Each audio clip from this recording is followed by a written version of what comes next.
Hi, this is Brandy Nagel. I'm an entrepreneur educator, project manager, and a faculty researcher at Georgia Tech. Today, I want to give you a quick overview of the business model canvas. Business model canvas came from Alex Osterwalder. This was his research as he was working on his PhD. This is how he describes it. You get a bunch of smart people sitting around a table, and someone says, blah, blah, blah, blah, blah, talking about a big business idea or how the business is going to work. And everyone else is confused. And then someone else who doesn't want to be left out says, blah, blah, blah, blah, blah, blah, blah, blah, blah. And again, everyone's confused. Then someone puts it in the context of the business model canvas. And now we are all actually on the same page. Need a common language. And that's what the business model canvas is. It's a simple tool. It's a simple language that teams can use together to discuss where their business is right now, the business that they want to create, or a business that they envision for the future. If you'd like to follow along, take a moment and search on your favorite search engine for business model canvas editable. That'll pull up some version that's easy for you to use. Let's start here. Always begin on the right side with customer segments. It's because a business can't survive without customers. It's actually the place to begin no matter what you're doing, but particularly with the business model canvas. And I know it seems counterintuitive to have it all the way on the right when typically in the English language we begin with the upper left. But in this case, the entire business model canvas is pushing towards the customer. The next question is, who is your customer? It's tempting to say everyone or the whole world or everyone who has money, but that's not realistic.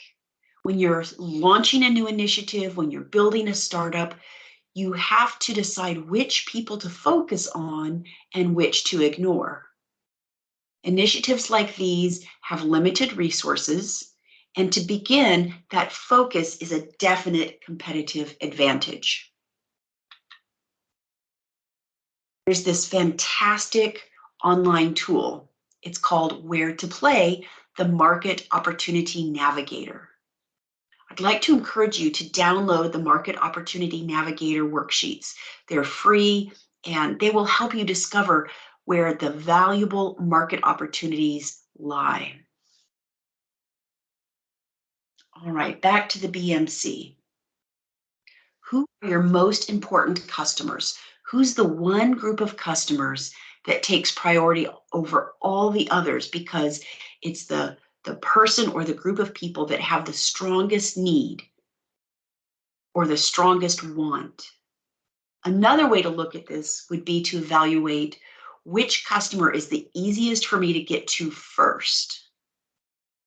Or another opportunity might be to look at who has the most money to spend. These are all different ways of identifying who is the best customer segment to start with. But for today, make a list of different customer segments you could go after. Next, we go to the middle of the canvas, the value proposition. Make no mistake, this is not about the value you offer. This is the value that the customer wants. This is where we put in the customer's voice what they value.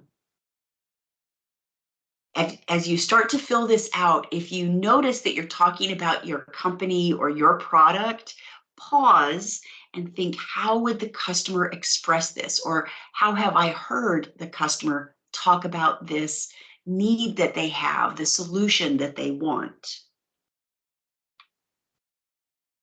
Best practice is describe your value the way a customer would say it. Next, let's look at distribution channels. How does the customer want to receive the value? Do they want to go to a big box store like Walmart or Costco and make the purchase there? Do they want to make a subscription, buy a subscription online? Do we need to have a door-to-door salesperson go knock on their door and tell them about the product and then come back a week later and make the delivery?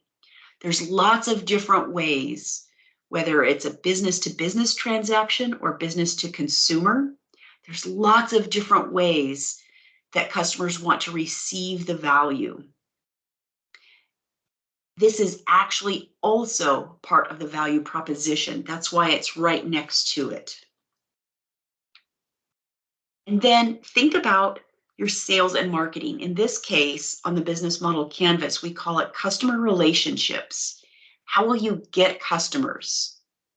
How will you keep their business? And how will you grow your relationship with them? These three questions are the basis of all sales and marketing: customer acquisition, customer retention, and growing your business. This all drops down to how will you make money? What are the revenue streams? This isn't a place really to talk about pricing. It's more about, are we going to sell units or deliver a service, provide a service? Are we going to lease or license or subscription? What are the different ways that you can make revenue?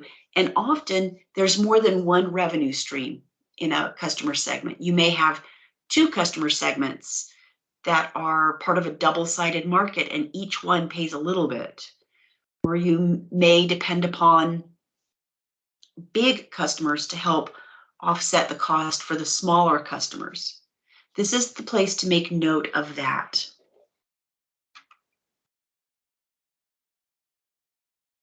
Steve Blank, one of the great thinkers of lean startup, and Alex Osterwalder both described the business model canvas as having a front stage and a backstage. The front stage faces the customer. That's what we've just been talking about. Now we're going to flip over to the backstage. This is the operations of the business. We start with, what key resources do you have to deliver value to the customer? And here's a few examples. It might be that you need an office, a facility, a manufacturing plant. It might be that you need recipes for food or a chemical concoction. Maybe you need intellectual property. This is where you list the key resources, the things that you can't make the business work unless you have them. And just as below above, key activities. What are the key activities you must do, the things that you have to do to make the business work? This includes the big categories like sales, marketing, distribution, operations, but a few other things as well that are probably unique to your business. And that might be things like partnership development or pursuing new product lines, managing relationships with certain key influencers. Maybe lobbying is one of your key activities. Make a note of the big categories that are common to all the businesses that you think of, and then include those special activities that are going to be unique to your business. Key partners and key suppliers go over here. And key partners are the people that, or the organizations that can help you, because they will do one of the key activities that you can't do, or they offer one of the key resources that you don't have. The key suppliers are, for a new initiative, often people like a legal advisor or a financial advisor. If you don't have all of the knowledge and expertise that you need to be successful in the business, then you pull in a partner to help you with that. This is also a time to think about What are you getting from them? And what are you giving to them?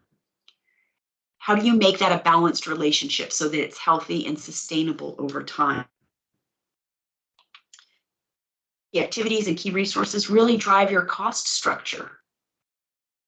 Here in the cost structure, we want to include the big important costs. This is not the place to put every detail, but to say if you need to pay rent on a facility, if you have staff that need salaries, perhaps insurance is a requirement in the business you're thinking of. Put down your big categories here of your costs. So the business model canvas, this is the most important part of what you're about to embark upon. So let's go through it again. This time, I'm going to present it in a little bit different way. We're going to think about how the boxes are connected. So we start with customer segments and value propositions. The who and the why. These two things together are called product market fit. When you have product market fit, which means you know who your customer is and why they're going to buy from you because you know what they value. When you have product market fit, then you pursue all of the other boxes. But until you have these two things figured out, really nothing else matters. You've got to have product market fit to be able to take the next step in your business plan.